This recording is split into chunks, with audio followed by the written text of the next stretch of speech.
마가복음 14장 1절부터 11절입니다.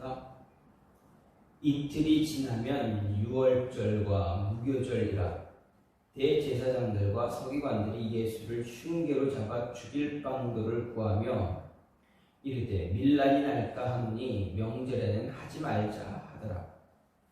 예수께서 베다니 나병 환자 시몬의 집에서 식사하실 때 한 여자가 매우 값진 향유 곧 순전한 나드 한 옥합을 가지고 와서 그 옥합을 깨뜨려 예수의 머리에 부으니 어떤 사람들이 화를 내어 서로 말하되 어찌하여 이 향유를 허비하는가? 이 향유를 300데나리온 이상에 팔아 가난한 자들에게 줄 수 있었겠도다 하며 그 여자를 책망하는지라. 예수께서 이르시되 가만두라. 너희가 어찌하여 그를 괴롭게 하느냐? 그가 내게 좋은 일을 하였느니라. 가난한 자들은 항상 너희와 함께 있으니 아무 때라도 원하는 대로 도울 수 있거니와 나는 너희와 항상 함께 있지 아니하리라. 그는 힘을 다하여 내 몸에 향유를 부어 내 장례를 미리 준비하였느니라. 내가 진실로 너희에게 이르노니 온 천하에 어디서든지 복음이 전파되는 곳에는 이 여자가 행한 일도 말하여 그를 기억하리라 하시니라. 12 중에 하나인 가룟 유다가 예수를 넘겨주려고 대제사장들에게 가매 그들이 듣고 기뻐하여 돈을 주기로 약속하니 유다가 예수를 어떻게 넘겨줄까 하고 그 기회를 찾더라. 아멘. 오늘 말씀 마가복음 14장 1절부터 11절 말씀입니다. 오늘 말씀을 보게 되면 유대 종교 지도자들, 즉 사내들인의 지도자들, 그들이 예수님을 어떻게 하면 죽일 수 있을까, 잡아 죽일 수 있는가를 꾀하고 있는 모습이 나타납니다. 그리고 베다니 문둥병 나병 환자 시몬의 집에서 한 여인이 예수님 머리에 향유를 부은 사건도 같이 기록되어져 있고 이어서 가룟 유다의 배신에 관한 내용이 함께 기록이 되어 있습니다. 여기에 보면 유대 종교 지도자들은 예수님을 잡아서 죽일 방책을 구하면서도 유월절, 무교절 때에는 하지 말자 이렇게 이야기합니다. 이렇게 이야기한 것은 예수님이 죽으실 때가 매우 다가왔다라는 것을 이야기해 주는과 동시에 예수님의 유월절 어린 양 되심을 알고 예수님께서 유월절에 죽으시는 것을 막기 위한 것이 아니었다라는 것입니다. 다시 말하면 유대 종교 지도자들, 사내들인의 공회의 지도자들, 그들이 예수님께서 유월절 어린 양으로 죽으실 것이다 라는 그것을 알고 있었기 때문에 그때 하지 말자라고 이야기하는 것이 아니었다라는 것입니다. 그 이유는 예수님을 그때 잡지 말자라고 했던 그 이유는 단지 유월절에 예수님을 죽이게 되면 예수님을 따르는 백성들, 세력, 예수님을 따르는 사람들에 의해서 밀란이 일어날까 두려웠기 때문입니다. 그들에 의해서 밀란이 발생할 것을 염려했기 때문에 예수님을 유월절에는 절기에는 죽이지 말자라고 의논을 한 것입니다. 하지만 유월절만큼은 피하고자 했던 그들의 의도가 어떻게 됩니까? 가룟 유다에 의해서 모든 것이 갑자기 바뀌게 됩니다. 의논해서 이때는 하지 말자라고 결론을 맺고 이제 그대로 하려고 하는데 갑자기 가룟 유다의 등장으로 인해서 모든 상황이 급박하게 바뀌게 되고 돌아가게 됩니다. 자신들이 계획했던 모든 것들을 이제 한순간에 뒤집어 엎는 그런 모습이 되어집니다.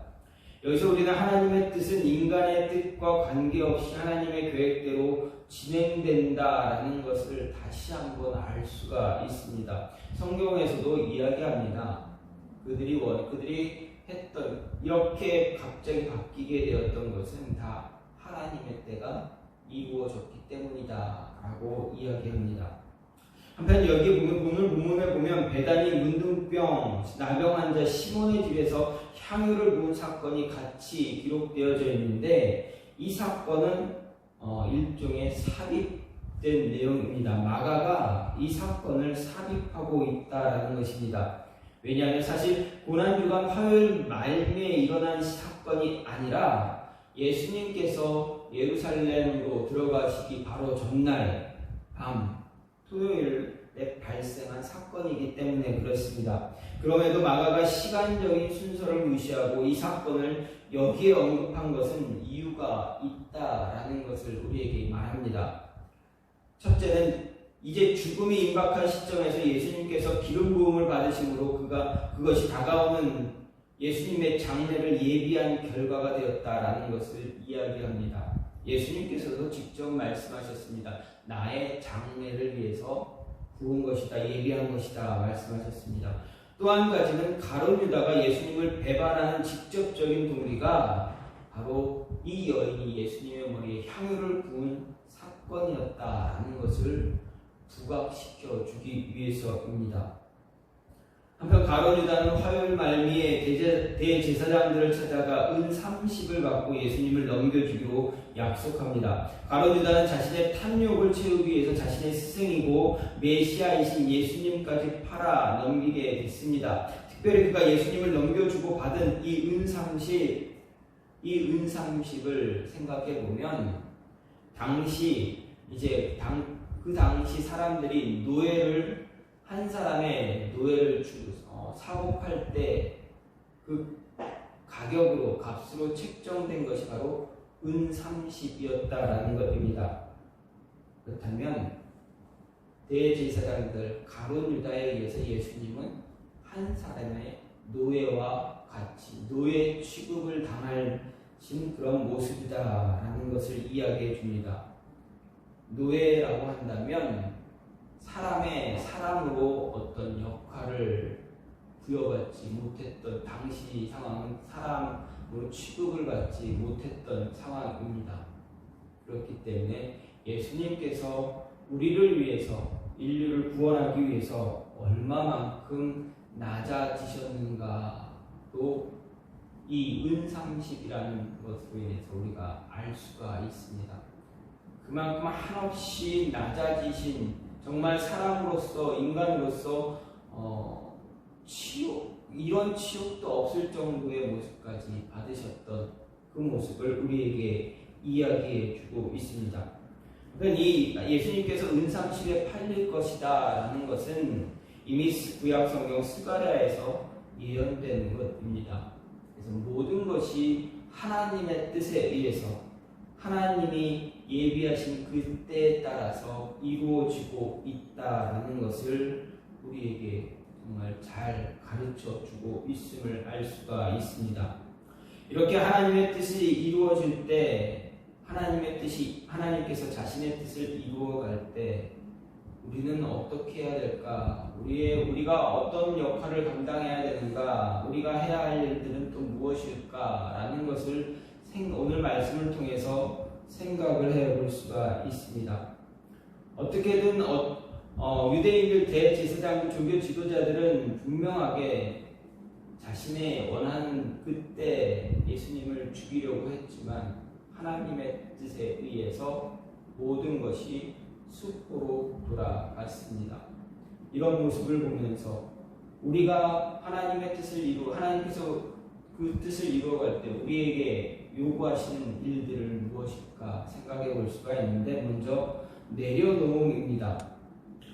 3절과 4절 말씀을 보면 예수께서 베다니 나병 환자 시몬의 집에서 식사하실 때 한 여자가 매우 값진 향유 곧 순전한 나드 한 옥합을 가지고 와서 그 옥합을 깨뜨려 예수의 머리에 부으니 어떤 사람들이 화를 내어 서로 말하되 어찌하여 이 향유를 허비하는가 이렇게 이야기하고 있습니다. 다시 보면 3절부터 9절 말씀, 이 말씀은 베다니 문둥병자 시몬의 집에서 일어난 사건입니다. 예수님이 입성하기 이전의 사건입니다. 그런데 마가가 이 사건을 고난주간 화요일에 마지막 화요일 말미에 삽입해 기록합니다. 그 이유가 무엇입니까? 앞에서 말씀드렸던 것처럼 향유를 부은 여인과 가룟 유다의 행위를 대조하기 위해서입니다. 비교하기 위해서입니다. 그래서 예수님의 마지막 어떻게 준비해야 하는가 잘 가르쳐 주기 위해서입니다. 예수님의 마지막을 여인과 같이 준비할 것인가 아니면 가룟 유다처럼 준비할 것인가입니다. 또한 마가가 이 사건을 여기에 삽입한 또 다른 이유는 모든 상황이 하나님 뜻 가운데서 진행되고 있다라고 말씀드렸습니다. 즉 우리는 어떻게 행동해야 하는가에 대한 가르침입니다. 예수님을 죽이기 위해 음모를 꾀했던 유대 종교 지도자들과 가룟 유다의 행위 사이에 예수님을 위한 한 여인의 행동은 우리로 하여금 하나님 뜻대로 진행되는 모든 상황에서 어떻게 행동하는 것이 옳은가 이야기해주고 있습니다. 바로 내려놓음이다라는 것입니다. 오늘 말씀을 보면 한 여인 베다니 나병 환자 시몬의 집에 계신 예수님을 찾아갔던 이 여인은 이 예수님께 드린 것은 곧 순전한 나드 한 옥합입니다. 여기서 순전한 나드 한 옥합, 이것은 이 여인의 전부였다라고 할 수가 있습니다. 왜 그렇습니까? 이 나드는 감송향 혹은 쥐오즈 풀과에 속하는 향기로운 그러한 식물에서 즙을 낸 향수입니다. 향수 기름입니다. 이 나드는 매우 값비싸고 귀해서 아무나 사용할 수 있는 그러한 향품이 아니었습니다. 상품이 아니었습니다. 당시 귀족, 정말 돈 많고 귀족 상위 계층에 있는 여인들만 사용할 수 있는 그러한 상품입니다. 상위 계층에 있던 여인들만, 아니 그 여인들도 쉽게 사용할 수 없는 그러한 상품입니다. 당시 한 남자의 노동 품삯이 하루 한 데나리온이었다면 오늘 말씀에 보면 이 향유를 팔아 300데나리온 이상으로 팔 수 있었다라고 이야기했다면 300데나리온이라면 한 남자가 300일 동안 일을 하고 벌을 벌어야만 하는 그러한 돈입니다. 그러한 물질입니다. 그런데 생각해 보십시오. 20, 30대 건장한 남자 청년의 품삯이 한 데나리온, 하루의 품삯이 한 데나리온입니다. 그렇다면 여인의 품삯이라 생각해 본다면 어떻습니까? 여인의 품삯은 아마도 한 데나리온이 되지 못할 것입니다. 왜 그렇습니까? 과거 우리나라에도 예전에 하루 일당 제가 학생 때 하루 일당 잡부에 일을 때 5만 원, 6만 원 할 때 어땠습니까? 그 돈을 건강한 청년들 한 20대 후반에서 30대 중반까지의 사람들에게만 그 일당을 주었습니다. 다른 사람들 여인 여자나 조금 어린 학생들에게는 어떻습니까? 그 일당을 다 지급하지 않았습니다. 어리기 때문에, 여자이기 때문에 조금 덜 주는 그런 모습이 참 많았습니다. 지금은 그런 모습 가질 수 없겠지만, 법적으로 이렇게 돼서 할 수가 없겠지만, 그 당시에는 과거 한 20, 30년 전만 해도 그런 모습이 있었다라는 것을 볼 때 이 여인도 하루의 품삯 한 데나리온을 취했다라고 할 수 없다면 300일이 아니라 그 이상의 시간 동안 모아야 했던 그러한 물질, 그러한 가치가 있는 그러한 향유입니다. 그렇다면 이것은 이 여인에게 자신의 인생의 전부가 될 수도 있습니다. 이 인생의 전부를 예수님께 내려놓았다라는 이야기입니다.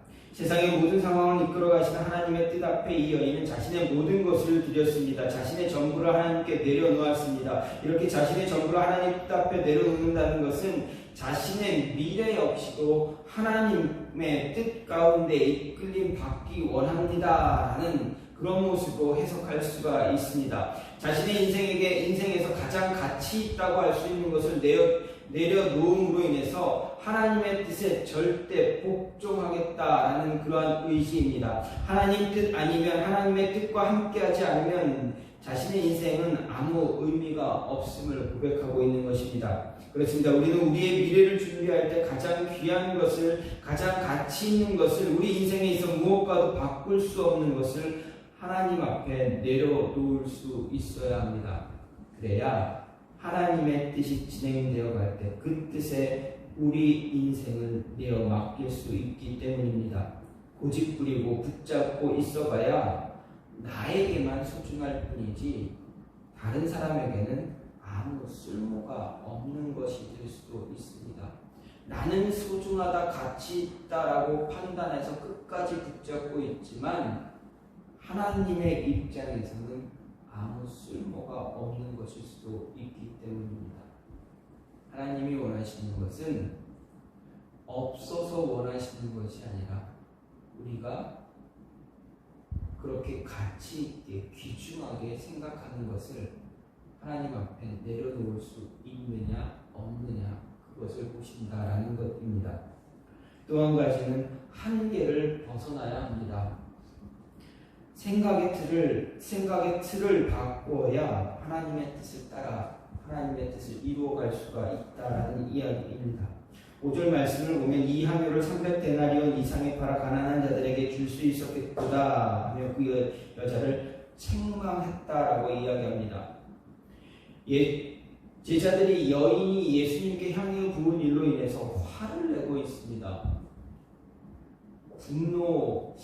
분노까지는 아니었겠지만 어쨌든 화를 내고 있습니다. 조금 이해가지 않는 그러한 화일 수 있습니다. 화를 낸 이유가 무엇이라 성경은 말합니까?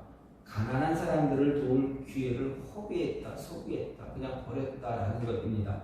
어떻게 보면 맞을 수도 있습니다. 제자들의 생각이 좋을 수도 있습니다. 하지만 예수님은 이 여인의 행위가 헛된 것이 아니다 말씀하셨습니다. 그러면 왜 제자들과 예수님의 견해가 이렇게 큰 차이를 보이고 있는가 생각해 볼 때 이런 차이가 일어난 것은 생각의 차이, 관점의 차이다라는 것입니다. 어떤 행동에 대해 바라보는 견해의 차이, 관점의 차이입니다. 여인의 행동을 어떻게 바라보느냐에 따라서 여인의 행동이 헛된 것이 될 수도 있고 그 행위가 아주 귀한 가치를 지닌 행동도 될 수가 있습니다. 제자들의 눈에는 이 여인이 가져온 향유를 바라볼 때 향유의 물질적인 가치만 바라보았습니다. 다시 말하면 제자들에게는 물질에 대한 집착이 컸다라는 것을 알 수가 있습니다. 그렇기 때문에 여인의 행동을 책망하고 향유의 물질적인 가치만을 언급하고 있는 것을 볼 수가 있습니다. 하지만 예수님은 어떻습니까? 예수님의 시선은 향유의 물질적인 가치를 본 것이 아니라 이 여인의 마음의 중심을 보셨다라는 것입니다. 예수님을 향해 간직하고 있는 여인의 마음, 그 중심을 더 중요하게 보고 계시다라는 것을 말씀하고 있습니다. 그렇기 때문에 예수님은 이 여인의 행위가 온 천하에 어디서든지 복음이 전파되는 곳에는 이 여자가 행한 일도 말하여 그를 기억하리라 말씀하셨습니다.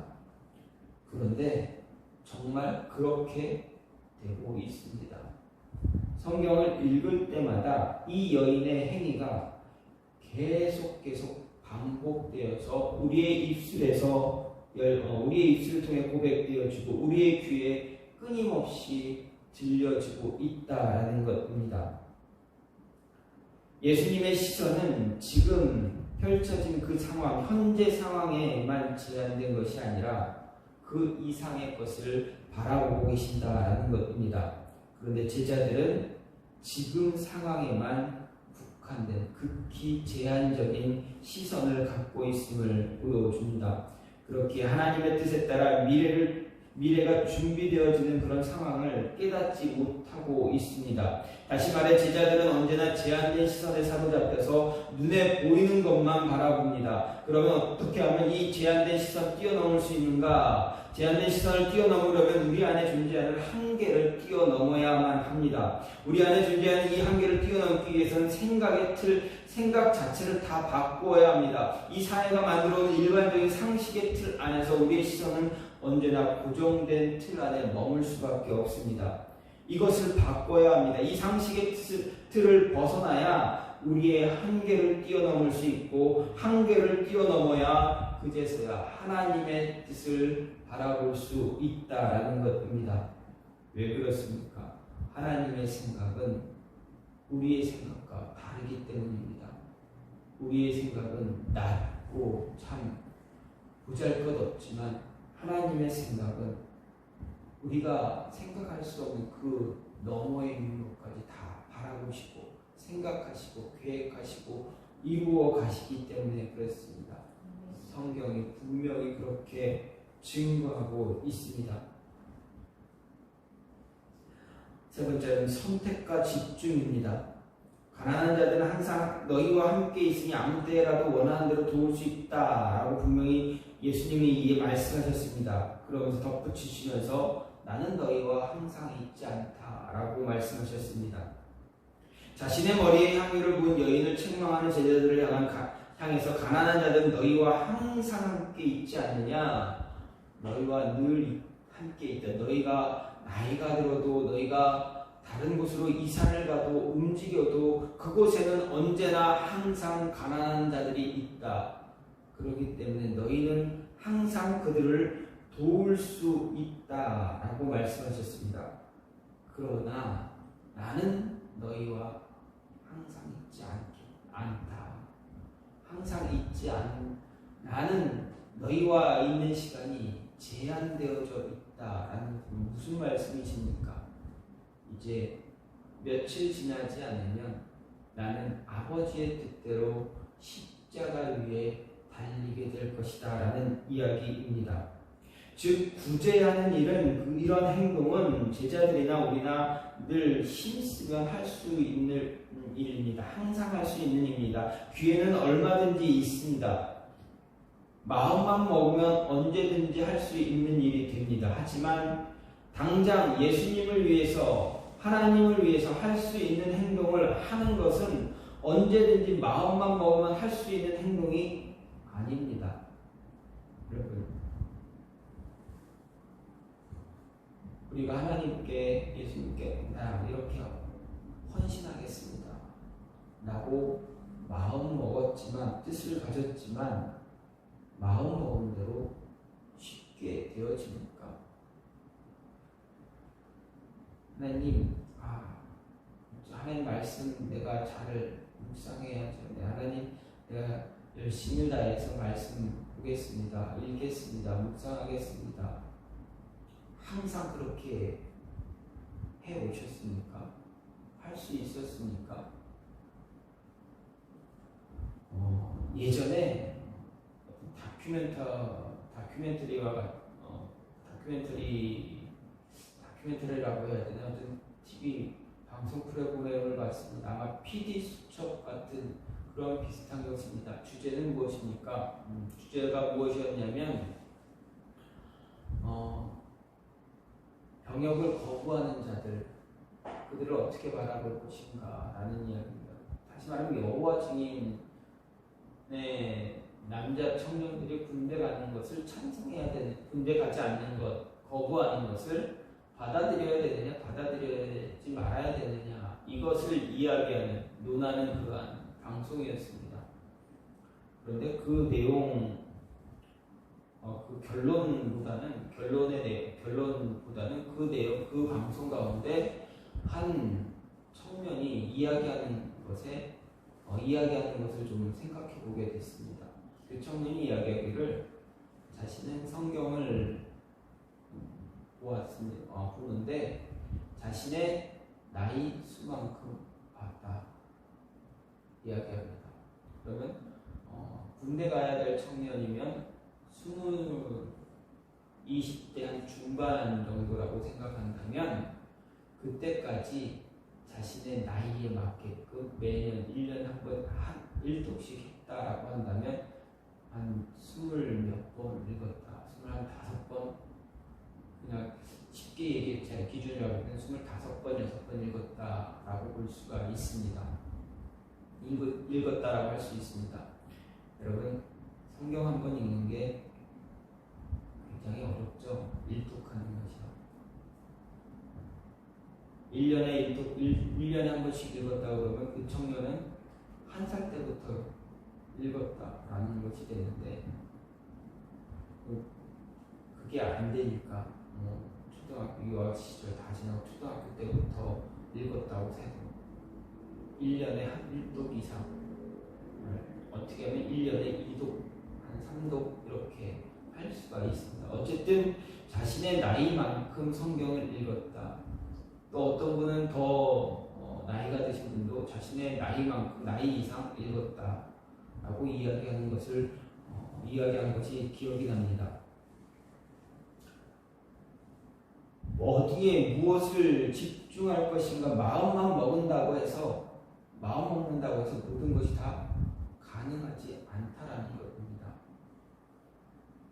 정말 예수님을 바르게 믿고 제대로 믿는 우리의 삶에서 우리가 하나님의 일을 위해서, 하나님의 뜻을 위해서, 나에게 맡겨진 그 일을 감당하기 위해서 항상 똑같이 변하지 않고 최선을 다할 수 있는가입니다.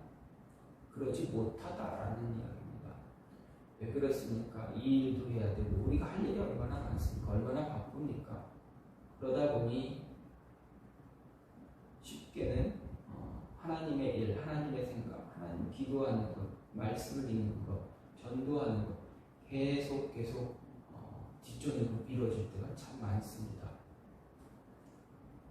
무엇에 집중해야 하고 무엇을 선택해서 무엇에 집중해야 되느냐에 따라서 하나님의 뜻을 그 하나님의 뜻이 이루어지는데 내가 동참할 수 있느냐 없느냐의 차이입니다. 제자들은 여인의 행동을 보고 비난하고 화를 냈습니다. 하지만 예수님은 그 여인의 행동에 칭찬하셨습니다. 그리고 복음이 전해지는 순간, 이 세상의 마지막 순간이 올 때까지 이 여인의 행동은 계속 전해질 것이다. 이 여인은 예수님을 선택하고 예수님에게 집중했습니다. 자신이 할 수 있는 것이 무엇인가, 예수님을 위해서, 하나님 나라를 위해서 자신이 할 수 있는 것이 무엇인가에 집중했고 그것을 선택했습니다. 그렇기에 예수님께서 이 여인의 행동에 칭찬하셨다는 것입니다. 그리고 제자들을 향해서 너희도 선택과 집중이 필요하다 이야기하십니다. 제자들은 이때는 모릅니다. 그러나 예수님의 성령의 임재하심을 그들이 경험한 이후에, 그 이후부터는 어떻게 됩니까? 성령의 임재하심 이후부터, 오순절 성령 사건 이후부터 제자들은 어떻게 합니까? 선택과 집중, 무엇을 선택해야 되는지, 그리고 어디에 그 선택한 것을 어떻게 집중해야 할 것인지를 깨닫게 되고 그것을 이루어가는 것을 말씀을 통해, 성경을 통해서 볼 수가 있습니다. 성령을 체험한 그들은 어떻게 합니까? 모든 것 다 내버려 둡니다. 자신들이 집중해야 될 것이 무엇인가, 말씀과 기도에 집중해야 된다는 것을 알게 되고 깨닫게 되고 그것에 최선을 다하는, 열정을 다하는, 혼신의 힘을 다하는 그런 모습을 보여줍니다. 그래서 미래를 위해서, 하나님의 뜻을 이루어가는 우리의 미래를 위해서 선택과 집중이 매우 필요하다라는 것입니다. 마지막으로 하나님의 뜻을 구하는 것입니다. 예수님을 사이에 두고 대제사장들과 가룟유다의 거래가 10절 11절에 나옵니다. 특히 11절을 보게 되면 그들이 듣고 기뻐하여 돈을 주기로 약속하니 유다가 예수를 어떻게 넘겨줄까 하고 그 기회를 찾더라, 이렇게 기록하고 있습니다. 대제사장들은 가룟 유다에게 돈을 주기로 약속하고 가룟 유다는 예수님을 넘겨줄 기회를 찾고 있다라고 말하고 있습니다. 가룟 유다가 예수님을 팔아넘기려고 한 직접적인 계기가 된 사건은 바로 앞부분에 이야기된 한 여인이 예수님의 머리에 한 옥합을 부은 것입니다. 하지만 성경은 가룟 유다를 향해서 분명하게 말하기를 그가 가난한 자를 생각하는 것이 아니라 돈을 탐하는 도적이다라고 기록하고 있습니다. 요한은 자신의 복음서에서 그렇게 기록하고 있습니다. 그런데 여기서 우리가 생각해야 될 것 1절, 2절 이것을 10절, 11절과 이어서 연결해서 보게 되면 마가는 생각해 볼 1절, 2절과 10절, 11절을 이어서 생각해 볼 필요가 있습니다. 분명 마가는 3절부터 9절까지 사건을 삽입을 했습니다. 이 삽입 기사를 빼고 생각해 보면 대제사장들과 바리새인들은 예수님을 언제 죽일까 의논하고 있었습니다. 그들이 의논한 결과는 6월절 무교절 때 하지 말자라는 것이었습니다. 이유가 무엇이었습니까? 예수님을 따르는 자들에 의해서 반란이 폭동이 일어날까 두려웠기 때문입니다. 그런데 갑자기 가룟 유다가 그들을 찾아갔습니다. 예수님 넘겨주겠다 제안합니다. 그 제안을 들은 대제사장들, 바리새인들, 서기관들은 어떻게 합니까? 확신을 갖고 자신들의 계획을 진행하기로 합니다. 이미 결론이 났지만 그것을 뒤집어 엎는 사건이 됩니다. 뒤집어 엎게 됩니다. 왜냐하면 예수님을 따르는 최측근의 제자, 그 제자가 이런 제안을 했다라는 것은 그들이 염려하고 있는 밀란, 폭동은 일어나지 않을 것이다 라는 확신을 가질 수 있게 되었습니다. 기회를 찾았는데 그 기회가 굴러 들어온 것입니다. 그런데 정작 중요한 것은 이 모든 일의 계획 속에 하나님의 섭리가, 하나님의 뜻하심이 숨어 있다라는 것입니다. 아무리 인간의 생각으로 계획을 짜고 기회를 찾는다 할지라도 주어지는 모든 계획과 기회는 하나님의 뜻이 아니면 실행될 수 없다라는 것을 보여줍니다. 하나님의 뜻이 그 안에 포함되지 않으면 아무리 좋은 계획이라도 한낱 종이 조각에 불과할 뿐이고 아무리 기회를 찾아도 그 기회는 찾아지지 않는다라는 이야기입니다. 이런 상황을 보면서 우리가 생각할 수 있는 것은 우리의 미래를 위해서 우리가 취할 행동이 무엇인가입니다. 미래를 준비하는 우리가 하나님의 뜻에 맞춰서 미래를 준비하는 우리가 취할 행동은 간단하다라는 것입니다. 무슨 말입니까? 하나님의 뜻을 구하면 된다는 것입니다. 하나님의 뜻 아니면 아무것도 이룰 수가 없습니다. 이루어지지도 않습니다. 누구의 도움을 받아도 모두 허사가 되어버리기 때문입니다. 대제사장들, 서기관들은 자신들이 찾을 수 있는 모든 기회를 찾았고 기회처럼 보일 때마다 행동에 옮겼지만 이루어진 것이 있습니까? 단 한 차례도 이룰 수가 없었습니다. 분명 그들은 예수님을 붙잡고 죽이기 위해서 시도를 많이 했습니다. 사람들을 보냈습니다. 하지만 예수님을 붙잡으러 갔던 자들이 어떻게 됩니까? 예수님 주변을 둘러싼 백성들이 무서워서 잡지 못하고 돌아오는 모습을 갖게 됩니다. 그리고 성경은 그것을 이야기할 때 말할 때 아직 예수님의 때가 이르지 않았다라고 기록합니다. 즉 하나님의 뜻이 아니었기 때문에 아무리 계획하고 시도하고 어떤 방도를 찾아도 기회를 찾아도 죽이려고 해도 붙잡으려고 해도 할 수 없었다라는 이야기입니다.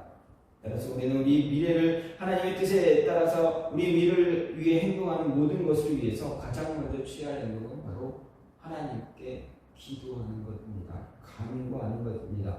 하나님의 뜻 어디에 있습니까? 하나님의 뜻은 무엇입니까? 우리가 기도해야 한다라는 것입니다. 하나님의 뜻을 앞서가는 행동 하지 말아야 합니다. 언제나 하나님의 뜻이 먼저가 되어야 합니다. 그 뜻을 따라가는 자가 되어야 합니다. 하나님께 기도하는 것보다 우리의 행동이 앞서서는 안 된다라는 것을 분명하게 이야기해주고 있습니다. 하나님의 뜻이 무엇인지 간구하고 그 뜻을 따라 행동할 수 있는 자, 그러한 자가 하나님의 뜻을 따라가며 미래를 준비하고 미래를 만들어갈 수 있다라는 것입니다. 하나님의 뜻 뜻이 무엇인지 늘 기도하시며 간구하는 여러분이 되기를 간절히 소망합니다. 하나님의 뜻보다 앞서가는, 기도보다 앞서는 자 되지 말고 하나님이 말씀하시는 그 말씀을 듣고 따라갈 수 있는 그런 저와 여러분이 되기를 간절히 소망합니다. 끊임없이 기도할 때 그 시기가 언제인지 모르고 조급해질 수 있겠지만 하나님은 알맞은 때에 모든 것을 우리를 통해서, 여러분을 통해서 이루어가고 계신다라는 것 믿으시고 따라갈 수 있는, 조급해하지 말고 따라갈 수 있는 그런 모습이 있기를 간절히 소망합니다. 오늘 말씀은 가룟 유다가 예수님을 대제사장들과 서기관들에게 넘겨주는 그런 말씀입니다. 그 말씀 가운데 나가는 한 여인이 순전한 나드 한 옥합을 예수님의 머리에 깨트리는 사건을 삽입했습니다. 가룟 유다와 이 여인의 모습을 대조하면서 어떤 행동을 해야 되는가를 가르쳐주고 있습니다. 하나님의 뜻이 이루어지는 그 순간 우리가 할 수 있는 행동, 우리가 어떤 행동을 해야 되는가, 모든 건 내려놓고 하나님께 내려놓고 하나님께 순종할 수 있는 그런 모습을 가지라 이야기합니다. 그리고 무엇을 선택할 것인가, 어떤 것을 선택하고 그것에 집중해야 되는가 가르쳐주고 있습니다. 또한 생각의 틀을 넘어서, 한계를 넘어서 하나님의 뜻을 바라보라 이야기합니다. 그리고 가장 중요한 것은 기도하라 라는 이야기입니다. 기도해야 하나님의 뜻을 따라서 우리의 미래를 잘 만들어갈 수 있다. 나의 미래만이 아니라 우리 자녀들, 우리 가정, 모든 상황들을 다 이끌어갈 수 있다는 것입니다. 하나님의 뜻에 따라서 모든 것을 이루어 가시는 저와 여러분이 되기를 간절히 소망합니다. 이 시간 같이 기도하기 원하는 것은 하나님의 뜻을 따라 갈 수 있는